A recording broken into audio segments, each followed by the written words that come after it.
Hello guys, welcome back to my YouTube channel. साथियों, आज हम आपको हिंदू धर्म में वर्णित 12 ज्योतिर्लिंगों को एक्सप्लोर कराएंगे, प्रतीक रूप से उनको दिखाएंगे और उनके बारे में जो मान्यताएं इतिहास में दर्ज हैं उनको बताएंगे। मान्यता है कि इन 12 जगहों पर शिव जी ज्योति स्वरूप में विराजमान हैं। इस वजह से इन 12 मंदिरों को ज्योतिर्लिंग कहा जाता है। भगवान शिव के 12 ज्योतिर्लिंग कौन कौन से हैं वो हम आपको बताएंगे। सोमनाथ गुजरात, मल्लिकार्जुन आंध्र प्रदेश, महाकालेश्वर मध्य प्रदेश, ओंकारेश्वर मध्य प्रदेश, केदारनाथ उत्तराखंड, भीमाशंकर महाराष्ट्र, विश्वनाथ उत्तर प्रदेश, त्र्यंबकेश्वर महाराष्ट्र, बैद्यनाथ झारखंड, नागेश्वर गुजरात, रामेश्वरम तमिलनाडु और गणेश्वर महाराष्ट्र। उनके बारे में हम आपको वन बाय वन एक्सप्लोर कराएंगे और प्रतीक रूप से उनको दिखाएंगे। आशा करता हूँ कि आप इन मंदिरों से देखे पुण्य लाभ कमाएंगे। सोमनाथ के बारे में हम आपको सबसे पहले एक्सप्लोर कराते हैं। यह सोमनाथ मंदिर भगवान शिव का प्रथम ज्योतिर्लिंग हिंदू धर्म के प्रसिद्ध 12 शिव मंदिर में से एक है। यह भारतवर्ष के पश्चिमी छोर पर गुजरात नामक राज्य में स्थित है।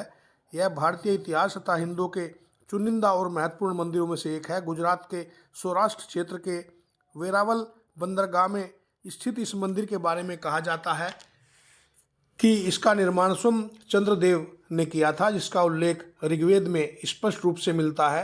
लोक कथाओं के अनुसार यहीं पर भगवान श्री कृष्ण ने देह त्याग किया था। इस कारण इस क्षेत्र का और भी महत्व बढ़ जाता है। यह मंदिर हिंदू धर्म के उत्थान पतन के इतिहास का प्रतीक रहा है। अत्यंत वैभवशाली होने के कारण इतिहास में कई बार इस मंदिर को तोड़ा और पुनर्निर्मित किया गया है। वर्तमान भवन के पुनर्निर्माण का आरंभ भारत की स्वतंत्रता के पश्चात लौह पुरुष सरदार वल्लभ भाई पटेल ने करवाया था और 1 दिसंबर 1955 को भारत के प्रथम राष्ट्रपति राजेंद्र प्रसाद ने इसे राष्ट्र को समर्पित किया था।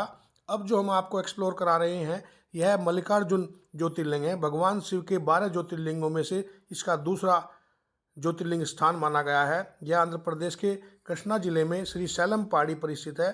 इसे श्री सैलम मंदिर के नाम से भी जाना जाता है। यह मंदिर शैव और शक्ति दोनों संप्रदायों के लिए महत्वपूर्ण है। इस मंदिर को दक्षिण का कैलाश भी कहा जाता है। माना जाता है कि जो भक्त इस मंदिर में शिव पूजा करता है उसे अश्वमेघ यज्ञ से मिलने वाले पुण्य के बराबर पुण्य मिलता है। कैसे यहाँ पहुँचे? मल्लिकार्जुन ज्योतिर्लिंग पहुँचने के लिए यहाँ करीबी एयरपोर्ट हैदराबाद का राजीव गांधी एयरपोर्ट है, वहाँ आप पहुँच सकते हैं। अब जो हम आपको एक्सप्लोर करा रहे हैं, यह महाकालेश्वर मध्य प्रदेश के उज्जैन में स्थित एक हिंदू मंदिर है। यह 12 ज्योतिर्लिंगों में से एक है और भगवान शिव को समर्पित सबसे प्रतिष्ठित मंदिरों में से एक है।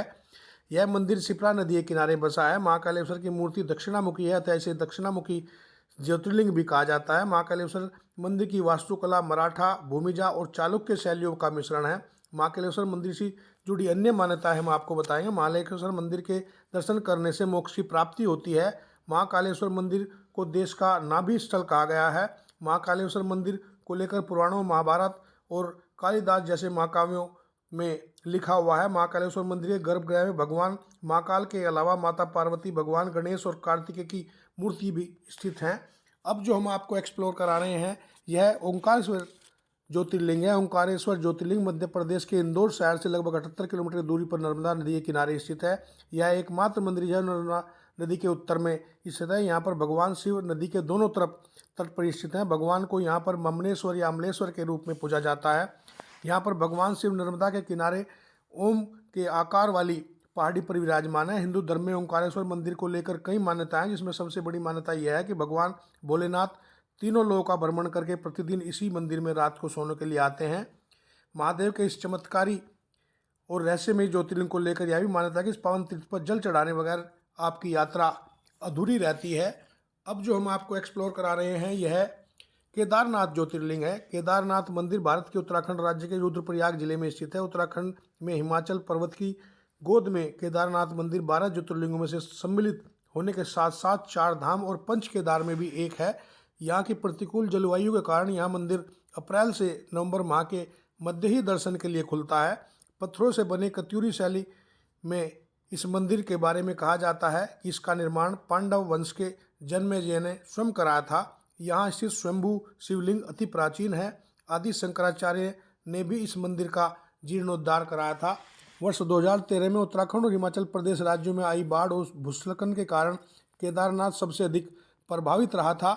यह उत्तराखंड का सबसे विशाल शिव मंदिर है, जो कटवा पत्थरों के विशाल शिला खंडों को जोड़कर बनाया गया है। अब जो हम आपको एक्सप्लोर करा रहे हैं यह भीमाशंकर ज्योतिर्लिंग है।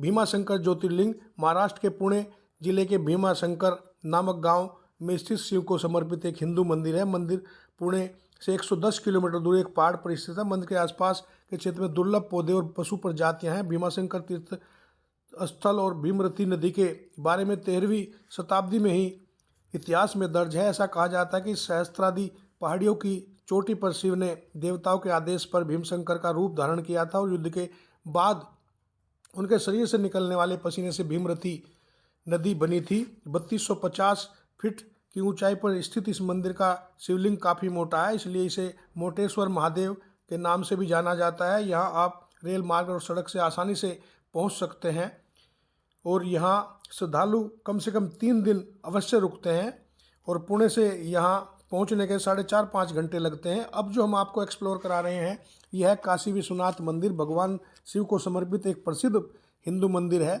यह भगवान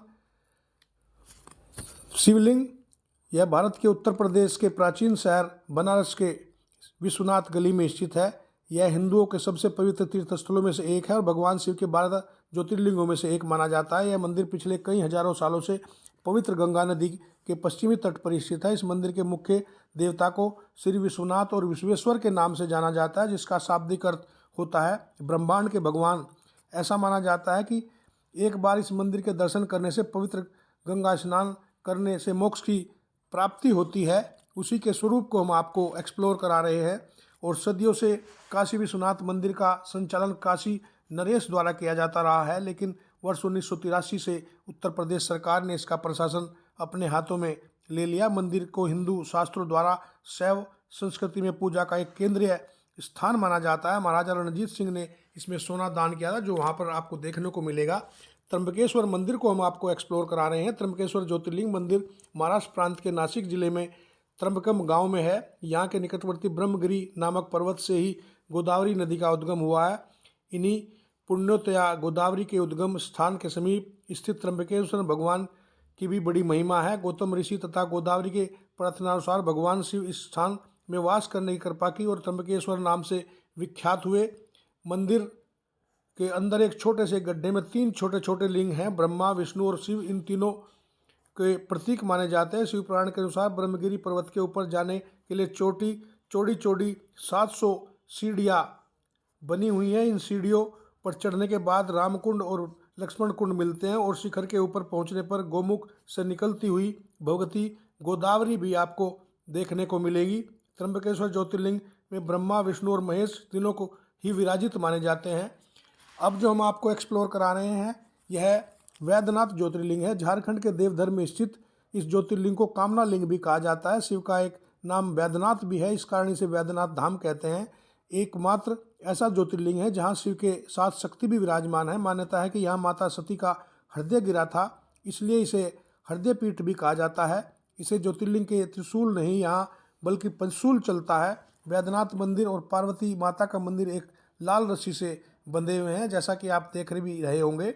मंदिर प्रांगण में त्रिपुर सुंदरी, माता संध्या, मनसा देवी, सरस्वती माँ, बगलामुखी, तारा, काली और अन्नपूर्णा देवी के भी मंदिर हैं। यहाँ पर हर साल सावन के महीने में श्रावणी मेला लगता है। बैद्यनाथ धाम की पवित्र यात्रा जुलाई अगस्त में प्रारंभ होती है। सबसे पहले तीर्थयात्री अजगैबीनाथ सुल्तानगंज में एकत्र होते हैं और जहाँ से अपने अपने पात्रों में पवित्र गंगा जल भरते हैं। इस गंगा जल को लेकर बोल बम बोलते हुए बैद्यनाथ धाम और बासुकी नाथ की ओर बढ़ते हैं।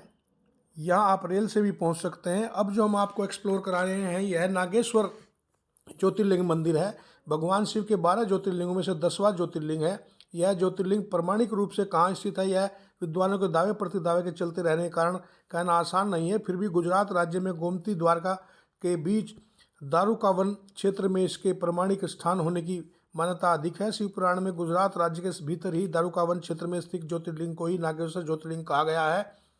द्वादश ज्योतिर्लिंग स्तुति में भी नागेश्वर ज्योतिर्लिंग को दारुकावन क्षेत्र में ही वर्णित किया गया है।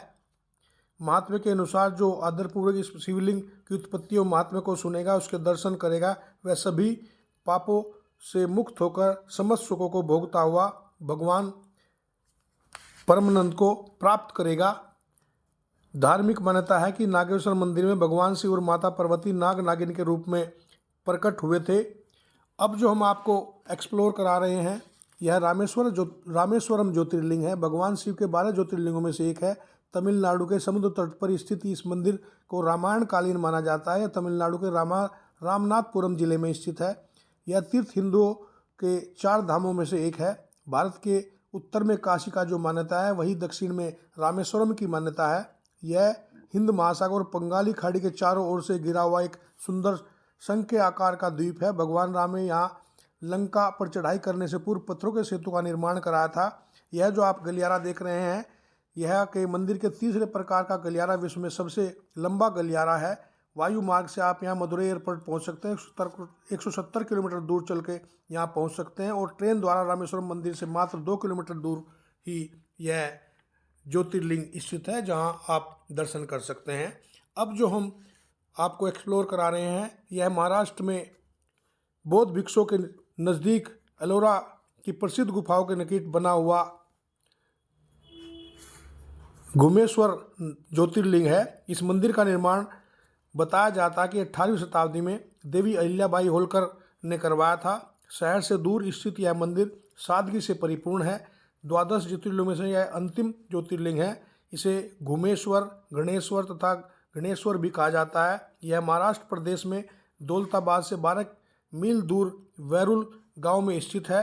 गणेश्वर मंदिर का उल्लेख शिव पुराण, स्कंद पुराण, रामायण और महाभारत में भी मिलता है। यह मंदिर दक्षिण भारतीय शैली में बना है। मंदिर के प्रवेश सभी के लिए खुला है, लेकिन गर्भगृह में प्रवेश करने के लिए पुरुषों को नंगे बदन होना पड़ता है। मंदिर पहुंचने के लिए आपको लगभग 500 सीढ़ियां उतरनी होती हैं। मंदिर में 101 शिवलिंग बनाकर पूजा की जाती है। यहाँ आने पर भक्त 101 परिक्रमाएं भी यहाँ पर करते हैं।